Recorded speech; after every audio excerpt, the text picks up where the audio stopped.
Ah. Good morning, good afternoon, good evening. I love you and God loves you best. We are back with another video, and this is for Chasing Orlando Season 1, Episode 5, Cake Gate. Let's talk about the cake. Let's put the cake to rest and let's bet it, okay? So we see Max coming in with his client. Max, you know well as I do that you're not supposed to be giving no client no alcohol, especially before rendering a service. Like, seriously, brother, you know as well as I do that you should be giving the client water. And I am really disappointed in the lack of communication skills that I am seeing. The lack of, I don't want to say it, I don't mean it unkindly, as my granny would say. Shout out to my granny, resting in heaven. But the lack of education, it's equality and diversity, not diversion. You're not trying to like hide something. You're not trying to create a diversion, which would be like an illusion. Something happening over here, so the person doesn't see what's going on over here. That is a diversion. And that would be a sneaky person. So you're not trying to be that. But like I always say, and my mama always say, what's in the heart, the mouth speaks. So maybe you are about equality if it comes with diversion. Maybe you didn't mean diversity. I don't know. But that's what it is, okay? Diversity, committed to memory. So you don't sound simple. Not stupid, just simple. And then we see Ayo meet up with Remy at the Beauty Masters at the hair supply store. She picking out some wigs for her performances. He on his networking. He trying to get, her to, try out some of his lashes. He want to expand his brand so that it's not just for the everyday office girl.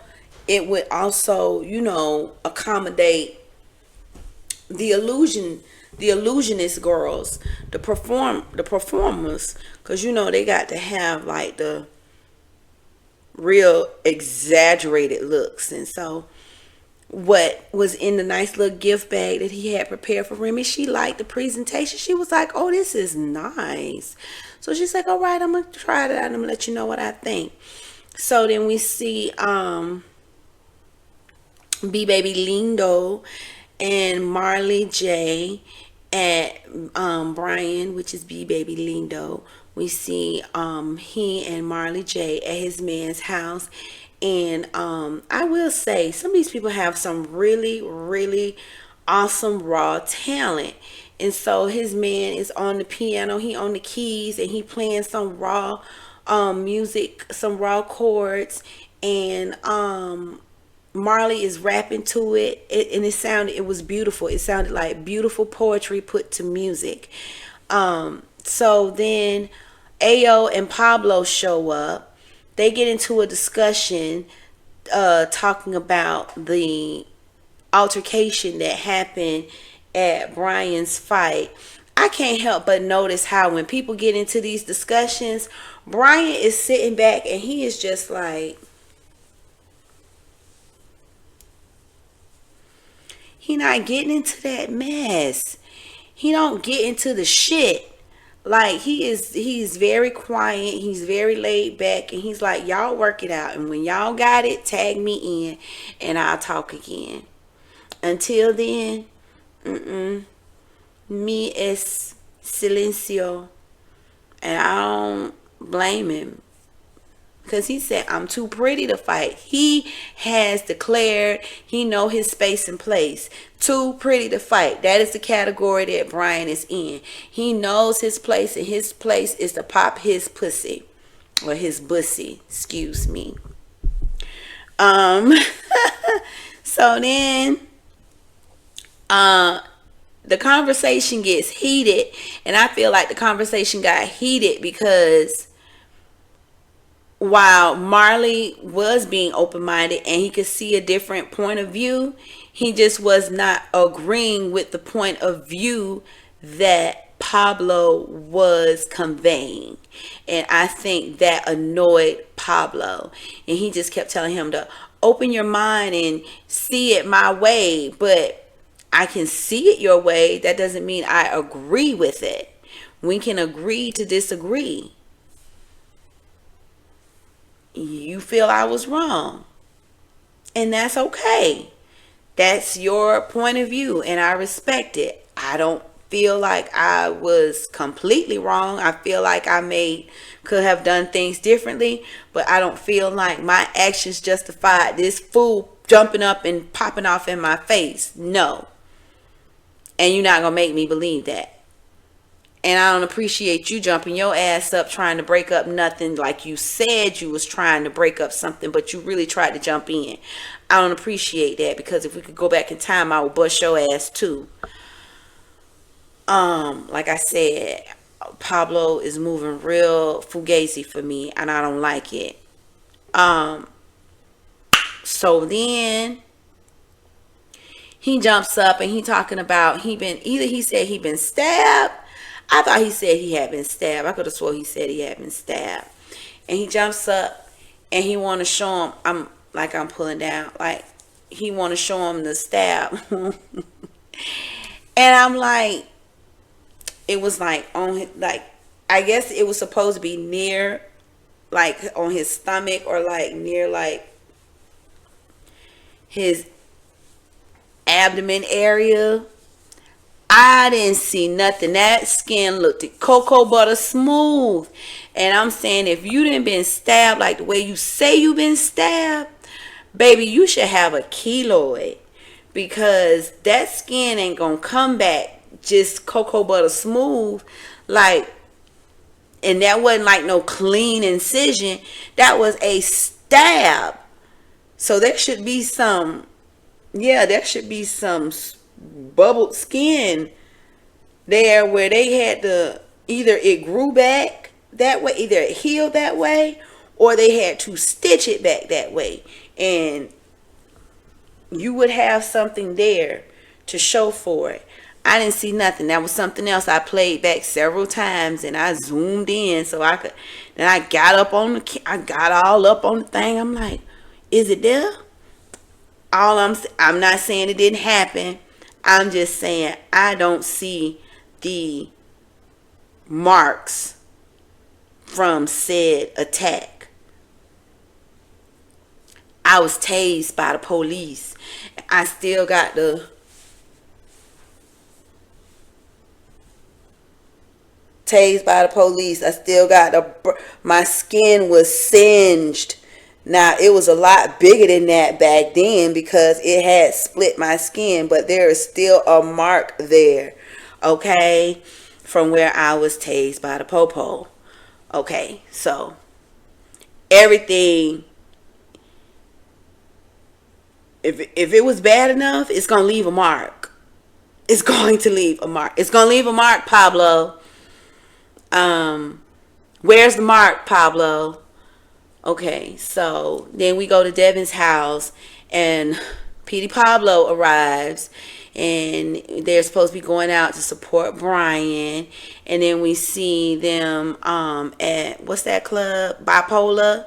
Yeah, Bipolar. So they at Bipolar with Brian, supporting him. We see Kaya performing. She doing her neck and her back down to the floor. And Titties was sitting too. Yes.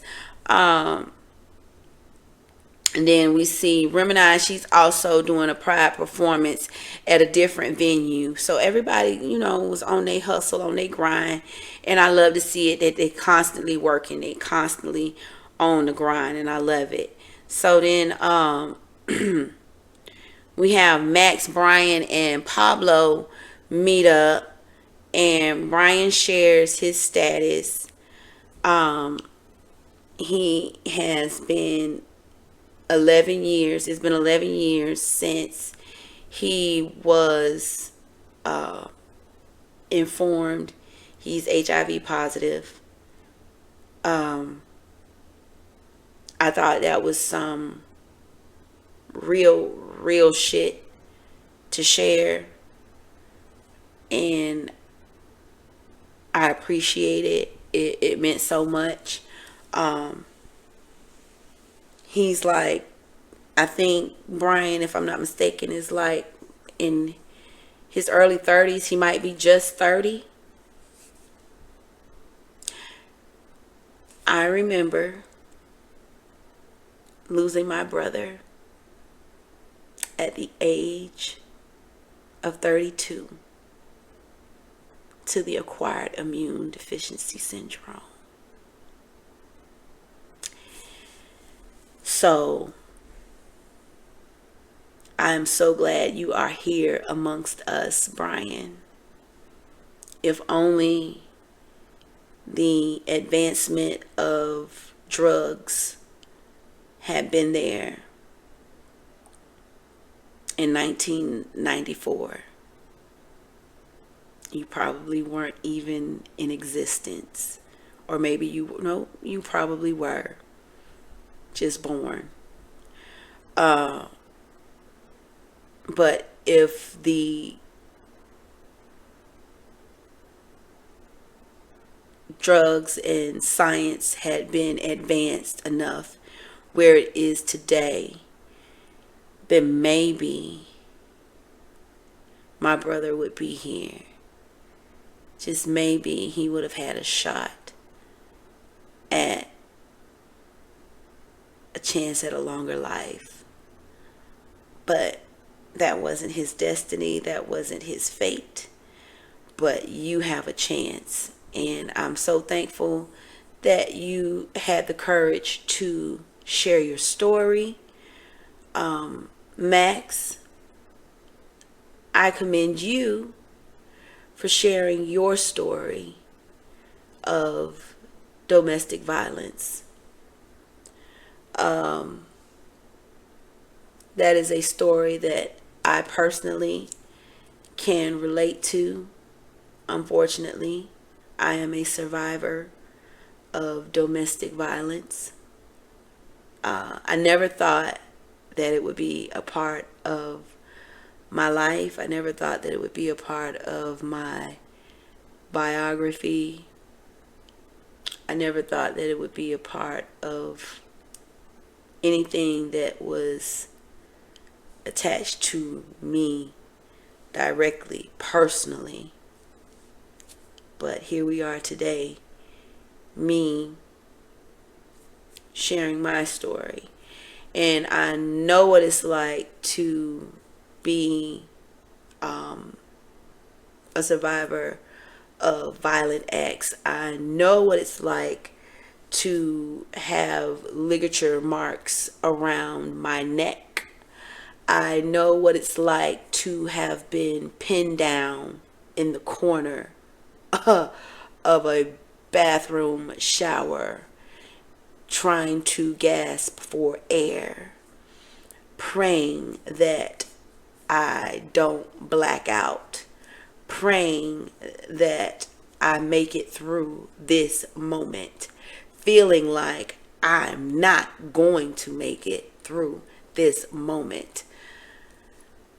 So I commend you. Thank you for sharing. Pablo, you are a succubus. I feel like you, as you said, you needed to be the moment. and you wanted to make that moment about you. You had nothing real of substance to share, yet you wanted to make the moment about you.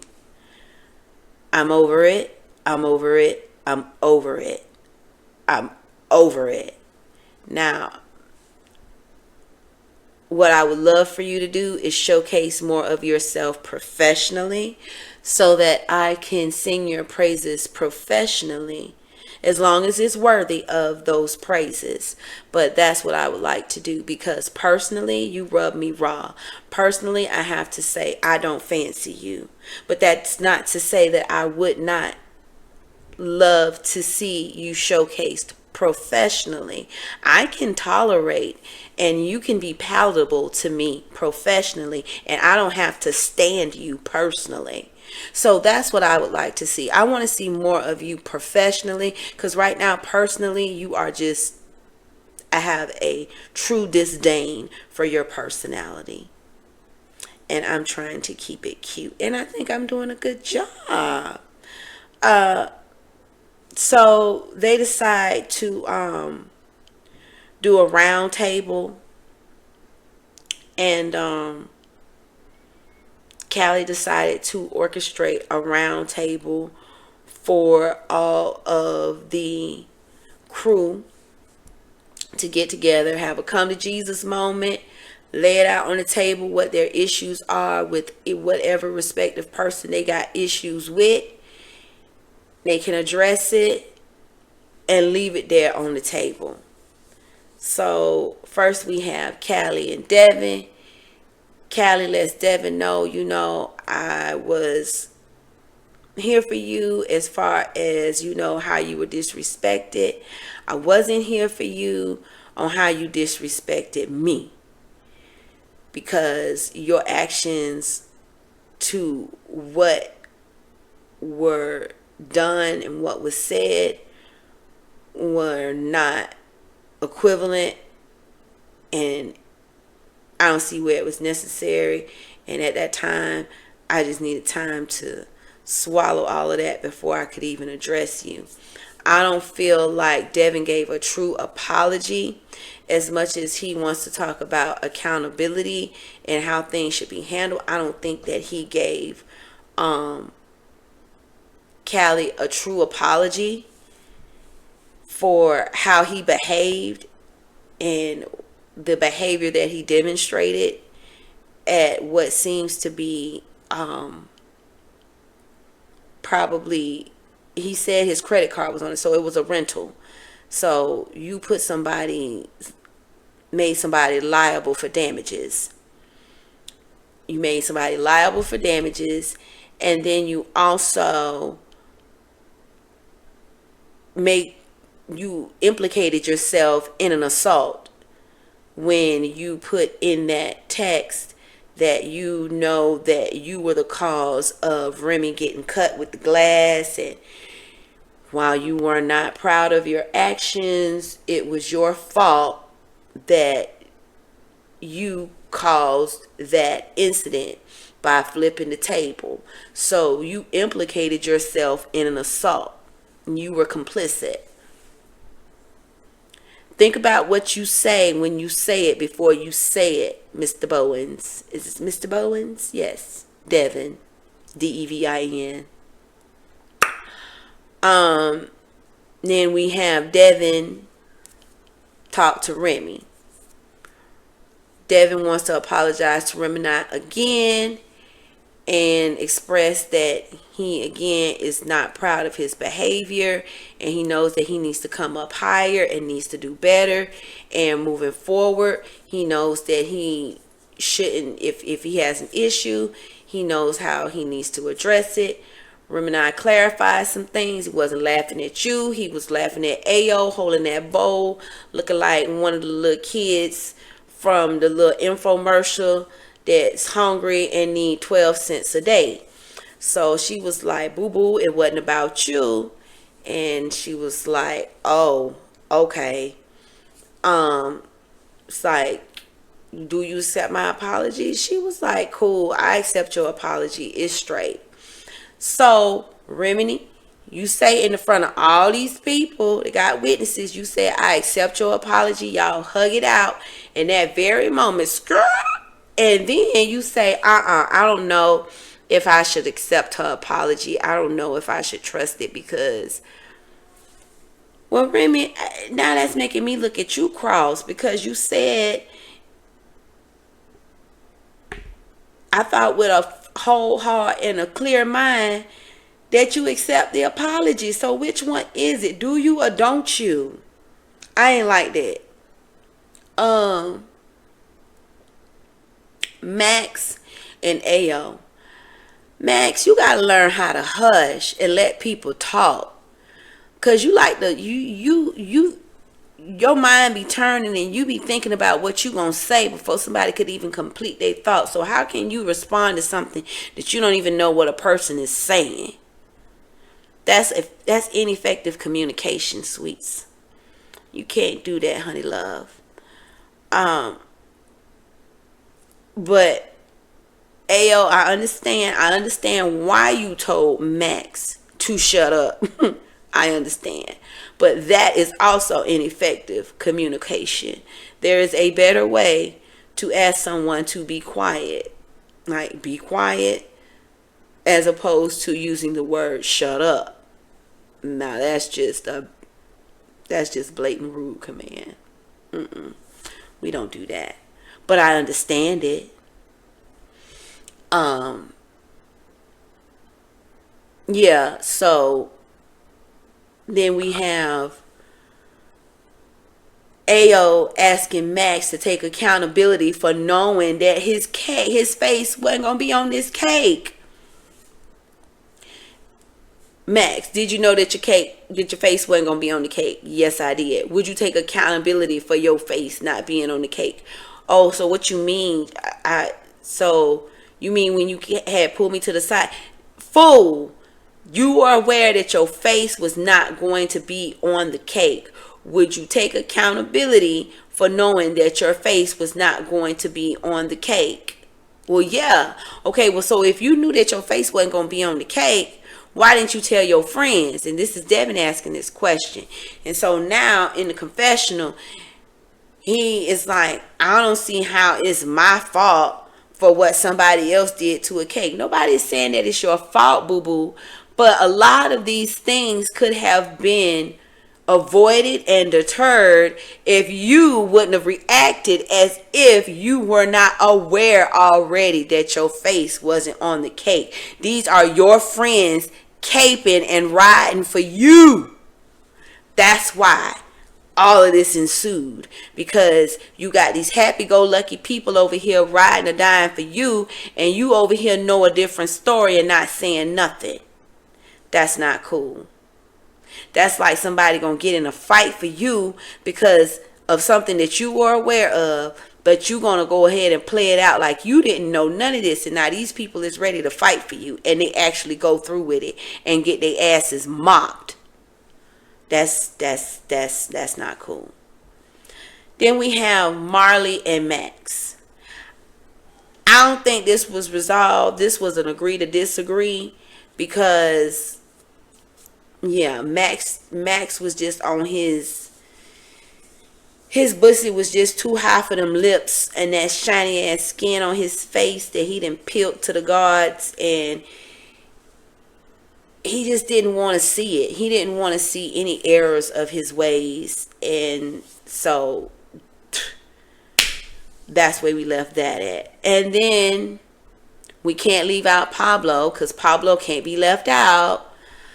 Pablo acknowledges that Callie gave him an apology off camera, that this man apologized to him already. However, to satisfy his ego, he would like an apology in the front of the group. One, you just said, Callie, I know that you apologized to me off camera and we already discussed this. That deaded that. When you said that, there was nothing else to discuss. However, you felt the need to solicit an apology that had already been given again in the front of people. That had nothing to do with anything but you and your ego.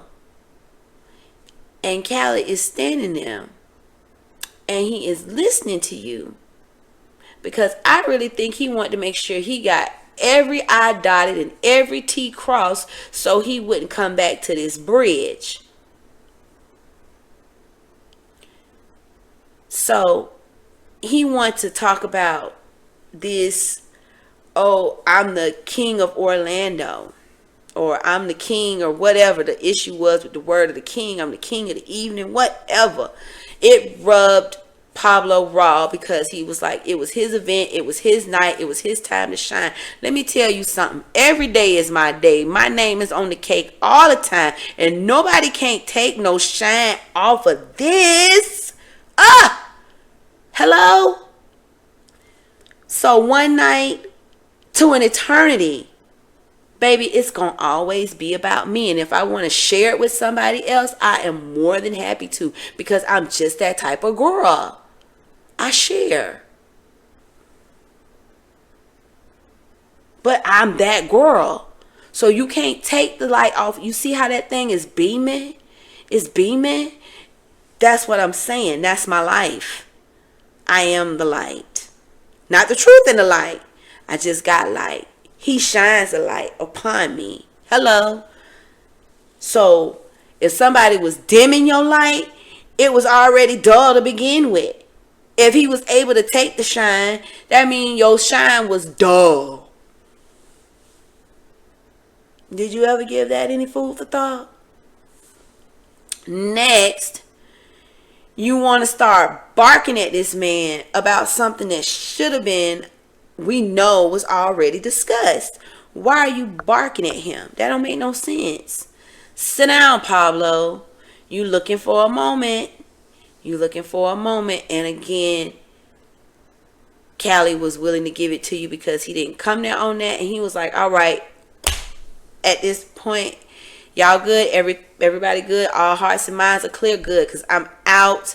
Bye. I'm done with this. Then Marley said, before we go, I got one more question. And he asked something about somebody jumping somebody. He was like, who told you that? Everybody looked around. And he was like, oh, time to go. And I was like, yep, that be the moment.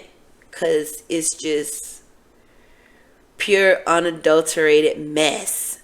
And while I'm here for it, I really want to see a different side. I got to see something different. I want to see something different. I want to see more work showcased. I want to see more of your talent showcased. And I know we got to have like drama, and I know we got to have a little bit of, spice, but let the spice be in the work. Let it be in your art and your creativity. That's what I want to see. So leave it down in the comment section. Let me know what you thought about episode 5, Cake Gate. Let me know if you think Pablo is a little extra and he is a little diva-ish and oftentimes looking for a moment and one to like just steal the shine from somebody else when he thinks that in fact the shine was trying to be stolen from him. As always, I thank you for watching. Don't forget to like, comment, share, and subscribe to the channel. Until next time.